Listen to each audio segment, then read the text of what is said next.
J'ai passé 62 ans à essayer d'effacer ce moment de ma mémoire. Mais il revient.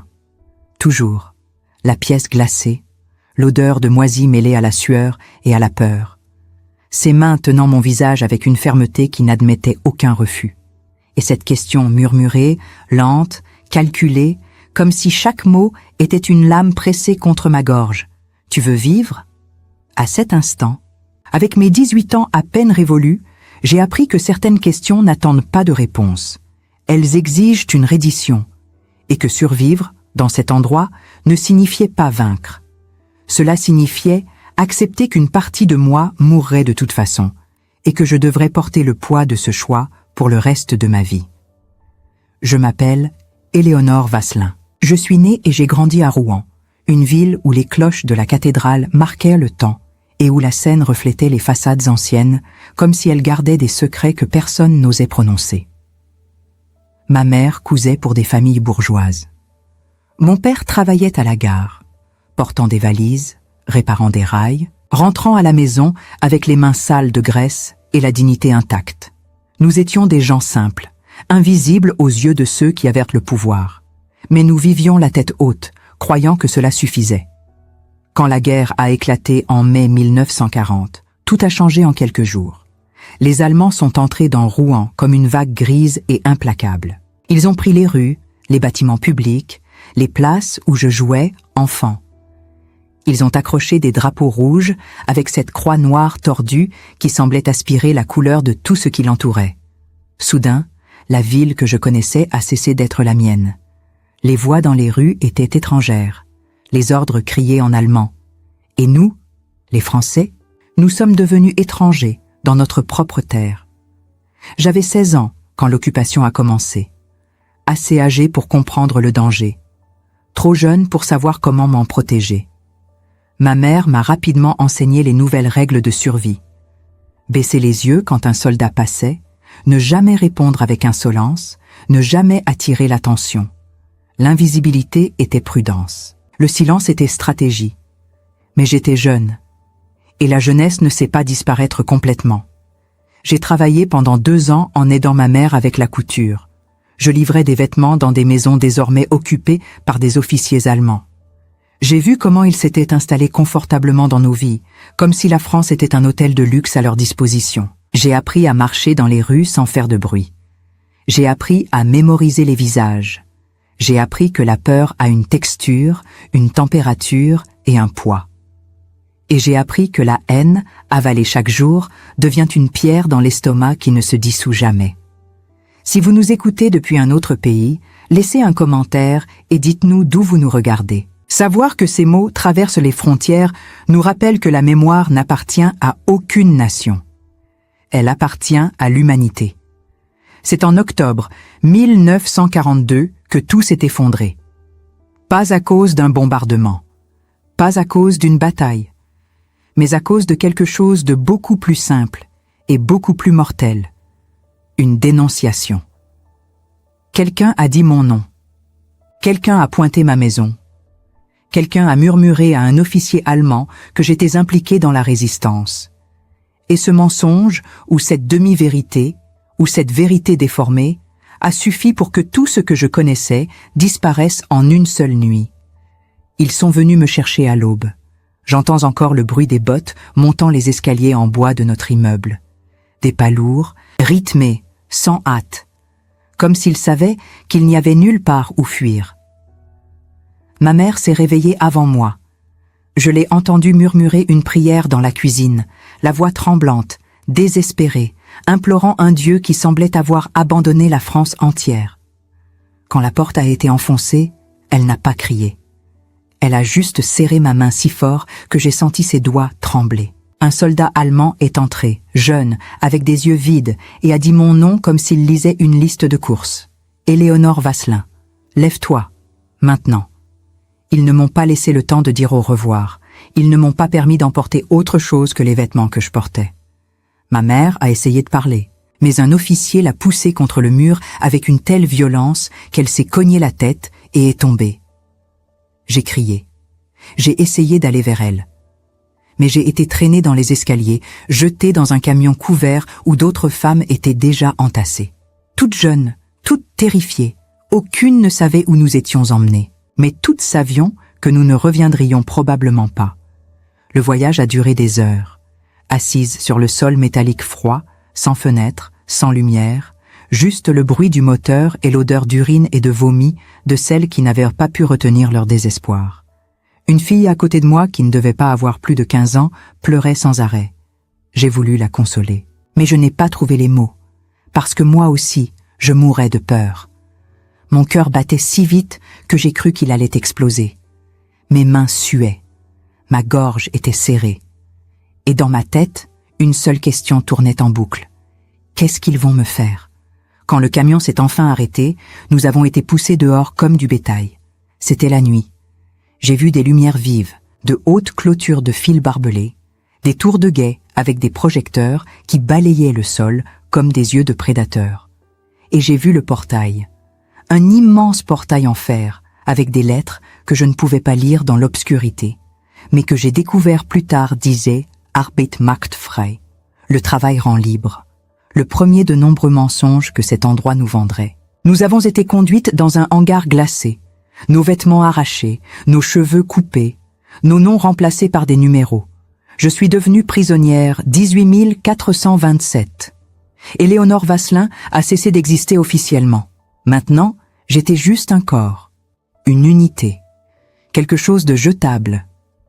Les premiers jours, j'avais encore de l'espoir. Je pensais qu'il y avait peut-être une erreur, que quelqu'un viendrait me chercher, que ma mère trouverait un moyen de me sortir de là. Mais cet espoir est mort rapidement. Il est mort quand j'ai vu ce qui arrivait à celles jugées trop faibles pour travailler. Il est mort quand j'ai entendu les cris venant des bâtiments au loin. Il est mort quand j'ai réalisé que cet endroit n'avait pas été construit pour nous garder en vie. Il avait été construit pour nous vider lentement, jusqu'à ce qu'il ne reste rien. Nous travaillions 12, 14, parfois 16 heures par jour, portant des pierres, creusant des trous, assemblant des pièces de métal dont le but ne nous a jamais été expliqué. La nourriture était une soupe claire de pommes de terre pourries. Le froid coupait la peau comme des rasoirs. Et les gardes nous observaient avec un mélange d'indifférence et de cruauté désinvolte qui était plus terrifiant que n'importe quelle violence explicite. Parce que pour eux, nous n'étions pas humaines. Nous étions des numéros, des problèmes, des choses. Mais le pire n'était pas les gardes ordinaires. C'était lui, le commandant. Je vois encore son visage quand je ferme les yeux. Grand, blond, des yeux clairs comme la glace, un uniforme impeccablement ajusté. Il marchait dans le camp comme quelqu'un se promenant dans un jardin. Toujours calme, toujours maître de lui, et toujours en train d'observer, de choisir, de décider qui vivrait un jour de plus, et qui ne le ferait pas. C'était un matin de novembre, en 1942, lorsque j'ai entendu mon numéro être appelé. 18 427. Une voix sèche, sans émotion, sortant du haut-parleur métallique fixé au mur du baraquement. Mon cœur s'est arrêté. Toutes les prisonnières savaient ce que cela signifiait. Être appelé individuellement, ce n'était jamais bon signe. Cela voulait dire interrogatoire, punition, ou pire. Je me suis levée lentement, les jambes tremblantes, le souffle coupé. Les autres femmes me regardaient avec cette expression que j'avais déjà vue trop souvent. Un mélange de pitié et de soulagement. Pitié parce qu'elles savaient ce qui m'attendait peut-être. Soulagement parce que ce n'était pas leur numéro qui avait été appelé. On m'a escorté à travers le camp, entre les baraquements alignés comme des tombes géométriques, jusqu'à un bâtiment en pierre que je n'avais jamais vu de près. Les murs étaient épais, les fenêtres petites et grillagées. Un garde m'a poussé à l'intérieur, dans un couloir étroit qui sentait l'humidité et quelque chose d'autre. Quelque chose de métallique et d'organique à la fois, du sang séché peut-être, ou de la peur incrustée dans les murs. J'ai été conduite dans une petite pièce au bout du couloir. La porte s'est refermée derrière moi avec un claquement sourd qui a résonné dans mes os. Et c'est là que je l'ai vu. Lui, le commandant. Assis derrière un bureau en bois sombre, les mains croisées devant lui, le regard fixé sur moi avec une intensité qui m'a glacé le sang. Il n'a rien dit pendant ce qui m'a semblé une éternité. Il m'observait. Comme un scientifique observe un spécimen. Comme un chasseur observe une proie blessée. Puis, lentement, il s'est levé. Il a contourné le bureau. Ses bottes résonnaient sur le sol de pierre. Il s'est approché de moi, si près que j'ai senti l'odeur de son eau de Cologne mêlée à celle du cuir de son uniforme. Et il a posé sa main sous mon menton, forçant mon visage vers le haut, m'obligeant à le regarder dans les yeux. Ses doigts étaient froids, fermes, et sa voix, lorsqu'il a finalement parlé, était calme, presque douce, comme s'il me faisait une faveur. « Tu veux vivre ?» m'a-t-il demandé en français. Un français parfait, sans accent, comme s'il avait étudié notre langue juste pour mieux nous briser avec nos propres mots. « Tu veux vivre, Éléonore ?» J'ai essayé de répondre, mais aucun son n'est sorti de ma gorge. Mon corps entier tremblait, mes genoux menacèrent de céder. Et dans ma tête, une seule pensée tournait en boucle. Quelle est la bonne réponse? Qu'est-ce qu'il veut entendre? Parce que je savais, à cet instant précis, que ma réponse déterminerait si je sortirais vivante de cette pièce, ou si mon corps serait jeté dans la fosse commune derrière le camp, avec les centaines d'autres qui avaient donné la mauvaise réponse. Il a souri, un sourire fin, calculé, dépourvu de toute humanité. « Je vais te donner un choix », a-t-il dit en retirant sa main de mon visage et en retournant s'asseoir derrière son bureau. « Tu peux mourir ici, maintenant, comme toutes les autres, ou tu peux te rendre utile, servir, obéir, et peut-être, juste peut-être, survivre jusqu'à la fin de cette guerre. » Il a marqué une pause, les yeux toujours fixés sur moi. « Mais comprends bien une chose. Si tu choisis de vivre, tu ne seras plus jamais celle que tu étais. Cette Éléonore-là est déjà morte. Ce que tu seras après, ce sera quelque chose d'autre, quelque chose de nécessaire, tu comprends ? » Je ne comprenais pas vraiment, mais j'ai hoché la tête, parce que c'était ce qu'il attendait. Parce qu'à 18 ans, face à un homme qui détenait le pouvoir de vie et de mort sur des centaines de personnes, on ne réfléchit pas. On survit. Il a sorti un papier de son tiroir, l'a posé devant moi, a tendu un stylo. « Signe ici », a-t-il dit. « C'est un document qui confirme que tu te portes volontaire pour travailler dans l'administration du camp. Tu aideras à trier les effets personnels des nouveaux arrivants. Tu enregistreras les noms. Tu feras ce qu'on te dit, quand on te le dit, sans poser de questions. En échange, tu auras une ration de nourriture légèrement supérieure. Un lit dans une baraque séparée. Et la promesse que tant que tu es utile, tu restes vivante. » J'ai pris le stylo. Ma main tremblait tellement que j'ai à peine réussi à tracer mon nom. Mais je l'ai fait. J'ai signé. Et à l'instant où l'encre a touché le papier, j'ai senti quelque chose se briser en moi. Quelque chose d'irréparable. Parce que je venais d'accepter de devenir complice. Pas par choix, pas par conviction, mais par peur, par instinct de survie. Et cette culpabilité, ce poids invisible, je le porte encore aujourd'hui, 62 ans plus tard. On m'a emmené dans une autre section du camp.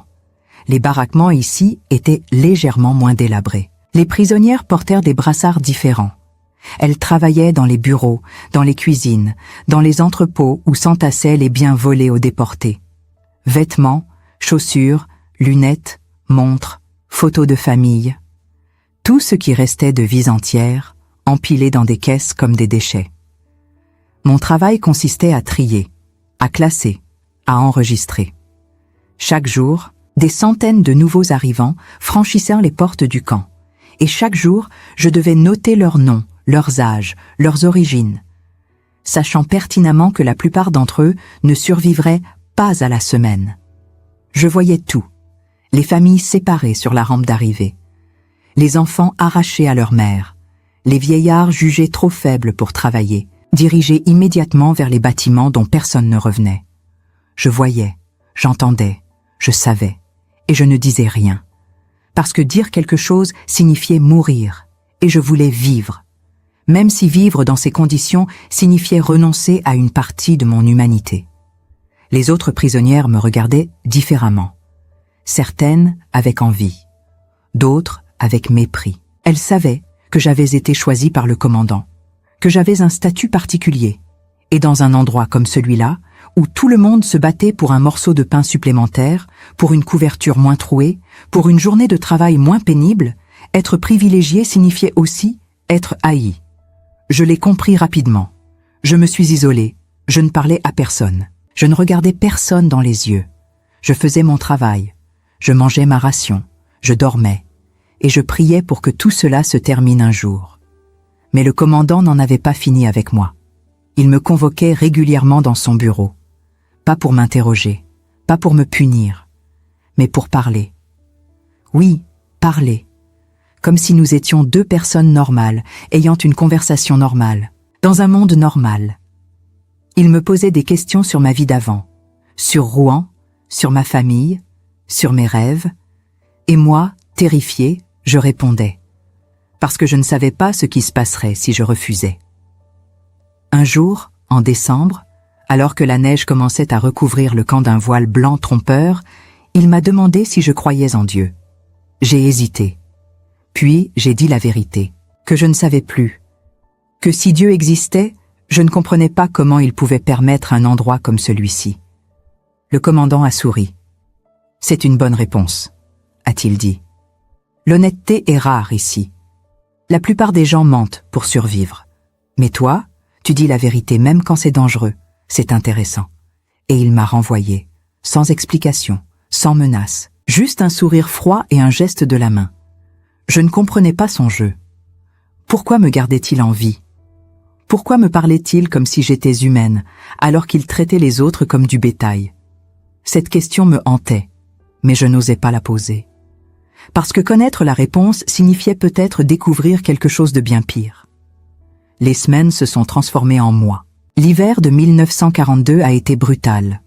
Le froid mordait la peau comme des milliers d'aiguilles. Les prisonnières mouraient par dizaines, chaque nuit, gelées dans leur lit de planches nues.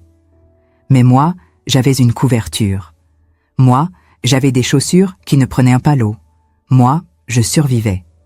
Et chaque jour, cette survie me dévorait un peu plus de l'intérieur. Un matin de janvier, en 1943, le commandant m'a convoqué dans son bureau. Mais cette fois, ce n'était pas pour parler. Il y avait quelqu'un d'autre dans la pièce. Un officier SS que je n'avais jamais vu, plus âgé, avec des décorations sur l'uniforme et un regard encore plus dur que celui du commandant. Il discutait en allemand, trop vite pour que je comprenne tout. Mais j'ai entendu mon numéro, 18 427, et j'ai entendu un mot qui m'a glacé le sang. Expérience. Le commandant s'est tourné vers moi. « Éléonore ?» a-t-il dit calmement. « On va te transférer, temporairement. Tu vas aider le docteur Muller dans ses recherches médicales. C'est un honneur. Peu de prisonnières ont cette opportunité. » Il a marqué une pause. « Tu feras exactement ce qu'il te dira. Tu ne poseras aucune question. Et tu ne parleras à personne de ce que tu verras là-bas. Compris ?» J'ai hoché la tête. Qu'aurais-je pu faire d'autre? On m'a emmené dans une autre section du camp, un bâtiment isolé entouré de barbelés supplémentaires. À l'intérieur, l'odeur était insoutenable. Un mélange de désinfectants chimiques, de sang et de quelque chose de sucré et pourri qui me soulevait l'estomac. J'ai été conduite dans une salle carrelée de blanc, éclairée par des lampes aveuglantes, des tables métalliques alignées, des instruments chirurgicaux et des corps de femmes, certaines encore vivantes, d'autres non, toutes dans un état qui défie toute description. Le docteur Muller était un homme petit, chauve, avec des lunettes rondes qui lui donnaient un air presque inoffensif. Presque. Mais ses mains étaient celles d'un boucher. Il m'a expliqué d'une voix clinique et détachée que je serais son assistante, que je préparerais les sujets, que je noterais les résultats, que je nettoierais après les procédures. Il appelait ça des procédures, comme si c'était de la science, comme si ce n'était pas de la torture déguisée en médecine. J'ai vu des choses dans ce bâtiment que je ne peux pas décrire, pas parce que je les ai oubliées, au contraire, parce qu'elles sont trop vivantes dans ma mémoire, trop réelles, trop insupportables. J'ai vu des femmes subir des interventions sans anesthésie, juste pour tester leur résistance à la douleur. J'ai vu des expériences sur la stérilisation forcée. J'ai vu des injections de substances inconnues dans des corps déjà brisés, juste pour observer ce qui se passerait. Et j'ai entendu les cris. Mon Dieu, les cris. Ils ne s'arrêtaient jamais. Je voulais vomir, je voulais fuir, je voulais mourir, mais je restais. Parce que le docteur Muller m'avait prévenu. Si tu refuses, tu prendras leur place sur la table. Et je l'ai cru. Alors j'ai continué. J'ai nettoyé le sang. J'ai noté les chiffres. J'ai fermé les yeux sur l'horreur et j'ai survécu. Encore une fois, au prix de mon âme. Un soir, après une journée particulièrement atroce, le commandant est venu me chercher. Il m'a ramené dans son bureau, m'a fait asseoir, a posé un verre d'eau devant moi. « Tu tiens le coup ?» m'a-t-il demandé, comme s'il se souciait réellement, comme si je n'étais pas là uniquement parce qu'il m'y avait mise. Je n'ai pas répondu. Je ne pouvais pas. Ma gorge était nouée, mes mains tremblaient. Il s'est penché vers moi, a posé sa main sur mon épaule. Un geste presque paternel, presque tendre. « Tu es forte, Éléonore, » a-t-il murmuré. « Plus forte que tu ne le penses. C'est pour ça que je t'ai choisie. Tu survivras à tout ça, et quand la guerre sera finie, tu seras libre. » Mais je ne me sentais pas forte. Je me sentais vide, creuse, comme si tout ce qui faisait de moi Éléonore Vasselin avait été arraché, morceau par morceau, jusqu'à ce qu'il ne reste qu'une coquille obéissante. Une machine qui exécutait des ordres sans penser, sans ressentir, parce que ressentir aurait été insupportable. Les mois ont passé, printemps, été, automne. En 1943, les rumeurs ont commencé à circuler dans le camp. Les Alliés gagnaient du terrain. Les Allemands reculaient sur le front de l'Est. La guerre ne durerait peut-être plus très longtemps. Ces rumeurs apportèrent de l'espoir aux prisonnières.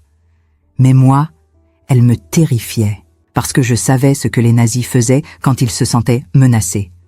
Ils effaçaient les preuves, ils brûlaient les documents, ils éliminaient les témoins, et j'étais un témoin. En novembre 1943, le docteur Müller a disparu du jour au lendemain. Aucune explication, juste une absence soudaine. Le bâtiment médical a été vidé, nettoyé, comme si rien ne s'y était jamais passé. On m'a renvoyé à mes anciennes tâches administratives. Mais quelque chose avait changé. Le commandant me regardait différemment, avec méfiance, comme si j'étais devenu un problème à résoudre. Un soir de décembre, on est venu me chercher dans mon baraquement, pas pour le bureau du commandant, pour les cellules d'isolement, de petites cages en béton, sans fenêtres, sans lumière, sans chauffage. On m'y a enfermé sans explication. J'y suis resté 3 jours. 3 jours dans le noir absolu, sans nourriture, sans eau, sans savoir si j'allais en sortir vivante. J'ai cru devenir folle, j'ai crié, j'ai pleuré, j'ai supplié, mais personne n'est venu. Puis, au 3e jour, la porte s'est ouverte.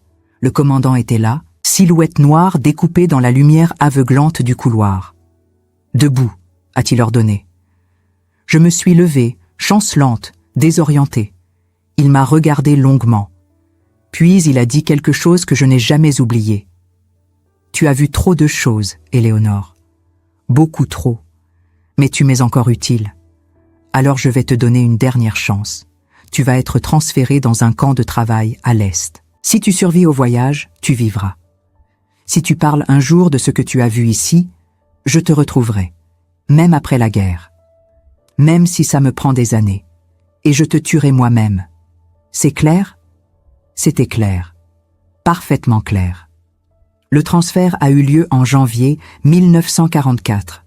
On m'a entassé avec une 50aine d'autres prisonnières dans un wagon à bestiaux. Pas de siège, pas de toilette, pas de chauffage. Juste un seau au milieu et des corps serrés les uns contre les autres pour ne pas mourir de froid. Le voyage a duré 5 jours. Beaucoup n'ont pas survécu. Leurs corps sont restés debout, coincés entre nous, jusqu'à ce qu'on ouvre enfin les portes et qu'ils s'effondrent sur le quai gelé. Le nouveau camp était encore plus brutal que le précédent. Un camp de travail forcé dans une usine d'armement. 12 heures par jour à assembler des pièces métalliques dans une chaleur étouffante l'été, un froid mortel l'hiver. Les rations étaient encore plus maigres, les gardes encore plus violents. Mais étrangement, j'ai préféré cet enfer-là, parce qu'ici, au moins, je n'étais qu'un numéro parmi d'autres. Personne ne me connaissait, personne ne savait ce que j'avais fait, ce que j'avais vu. Je pouvais disparaître dans la masse, et c'est exactement ce que j'ai fait. J'ai travaillé, j'ai survécu, j'ai arrêté de penser, j'ai arrêté d'espérer. Je suis devenue une machine, une coquille vide qui respirait, mangeait, dormait, travaillait. Rien de plus. parce que c'était la seule façon de ne pas devenir folle. La guerre s'est terminée en mai 1945. Les Alliés ont libéré le camp. Je me souviens des soldats américains entrant, le choc sur leur visage en nous voyant. Squelettes vivants, fantômes en haillons. Certaines prisonnières ont pleuré de joie. D'autres sont mortes dans les heures qui ont suivi, leur corps trop affaibli pour supporter le soulagement. Moi, je n'ai rien ressenti, ni joie, ni tristesse, juste un vide immense. On m'a soigné dans un hôpital militaire, on m'a nourri, on m'a redonné des vêtements propres, on m'a demandé mon nom, et pour la première fois en 3 ans, j'ai dit « Éléonore Vasselin » au lieu d'un numéro. Mais ce nom ne voulait plus rien dire, parce que la Éléonore qui était entrée dans ce camp en 1942 n'existait plus. Je suis rentrée à Rouen en juin 1945. Ma mère était morte pendant la guerre, mon père aussi. Notre appartement avait été occupé par quelqu'un d'autre. Je n'avais plus de maison, plus de famille, plus de vie à reprendre. Alors j'ai fait ce que beaucoup de survivants ont fait. J'ai menti. J'ai dit que j'avais travaillé dans une usine allemande, que j'avais été déportée pour le travail obligatoire. Rien de plus. Je n'ai jamais parlé du camp, du commandant, du docteur Muller, des expériences, de ma collaboration forcée. Jamais. J'ai reconstruit une vie. Je me suis mariée en 1948 avec un homme bon qui ne posait pas de questions. Nous avons eu 2 enfants. J'ai travaillé comme couturière, comme ma mère avant moi. J'ai fait semblant d'être normale, heureuse, vivante.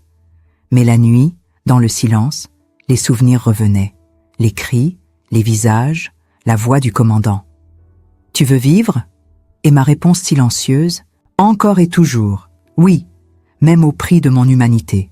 Oui. Pendant des décennies, j'ai gardé le silence.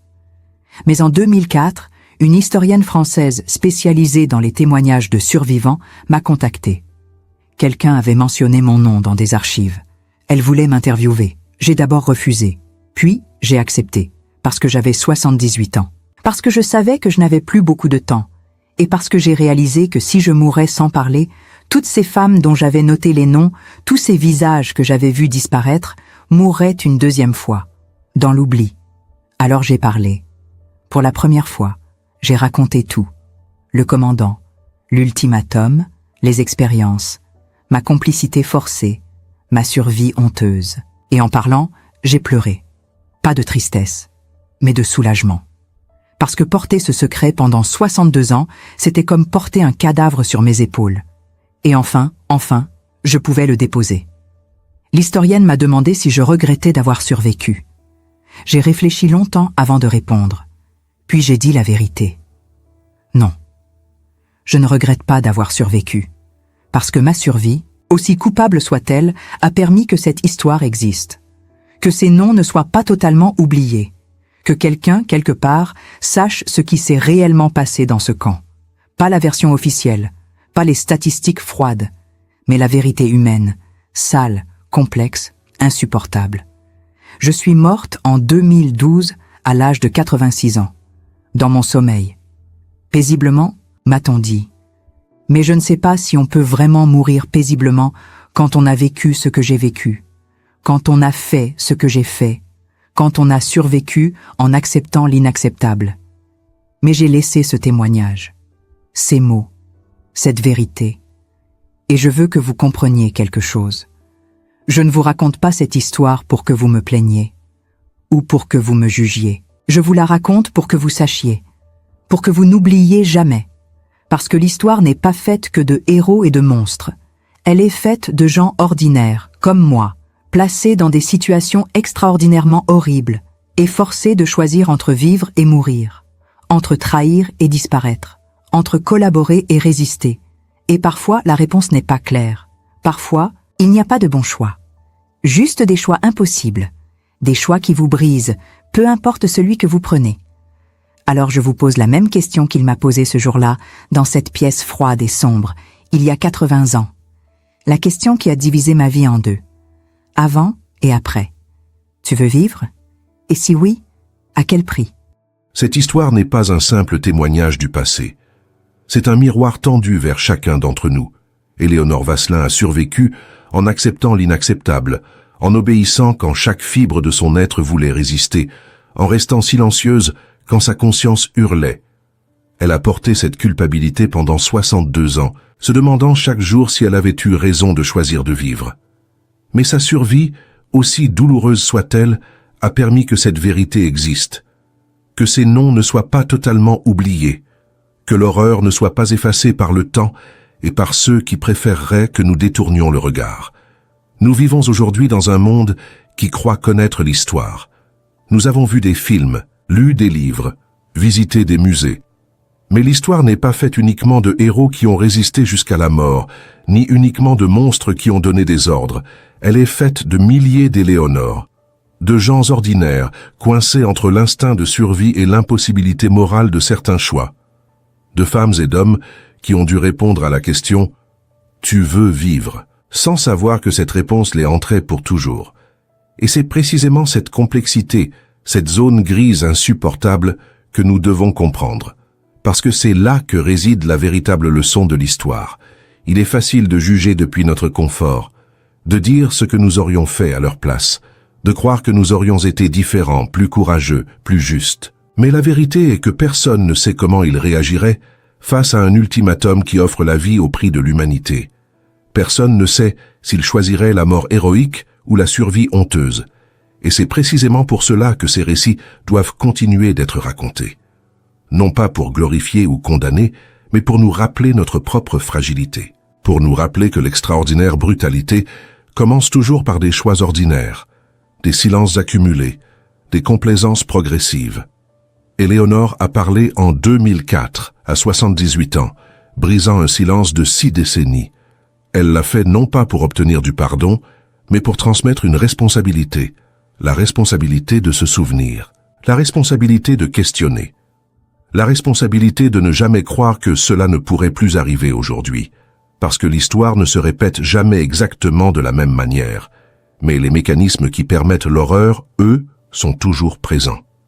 La déshumanisation progressive, l'obéissance aveugle, la peur qui paralyse, le choix entre sa propre survie et celle d'un inconnu. Ces mécanismes n'ont pas disparu. Ils attendent simplement les bonnes conditions pour ressurgir. Si ce documentaire vous a touché, si l'histoire d'Éléonore a résonné en vous, ne la laissez pas s'arrêter ici. Partagez cette vidéo. Abonnez-vous à cette chaîne pour que d'autres témoignages comme celui-ci continuent d'exister et de traverser les frontières, les générations, les langues. Activez la cloche pour être notifié lorsque de nouvelles histoires seront publiées. Car chaque vue, chaque partage, chaque commentaire est un acte de résistance contre l'oubli. C'est une façon de dire « Je me souviens, je témoigne, je refuse que cela disparaisse ». Et dans un monde où l'attention est fragmentée, où l'histoire risque de devenir un simple contenu parmi d'autres, ce geste a une valeur immense. Laissez un commentaire en nous disant d'où vous regardez cette vidéo et surtout, partagez ce que ce témoignage a éveillé en vous. Une question, une émotion, une réflexion. Parce que c'est dans cet échange, dans cette conversation collective, que la mémoire reste vivante. Éléonore Vasselin est partie en 2012. Mais tant que quelqu'un écoute son histoire, tant que quelqu'un la transmet, elle continue de vivre. Et avec elle, toutes ces femmes dont elle a noté les noms, tous ces visages qu'elle a vus disparaître, toutes ces vies qui auraient pu sombrer dans l'oubli absolu. Alors posez-vous la question qu'elle a portée toute sa vie, non pas pour trouver une réponse facile, mais pour comprendre la complexité insoutenable de l'existence humaine face à l'extrême. Si vous étiez à sa place, dans cette pièce glacée, face à un homme qui détenait le pouvoir de vie et de mort, que répondriez-vous? Tu veux vivre? Et si oui, à quel prix seriez-vous prêt à payer pour cette survie? Cette question n'exige pas de réponse définitive. Elle exige de l'humilité, de la compassion. Et surtout, elle exige que nous restions vigilants, conscients, humains, parce que c'est notre seule protection contre la barbarie. Se souvenir, comprendre, et ne jamais, jamais oublier.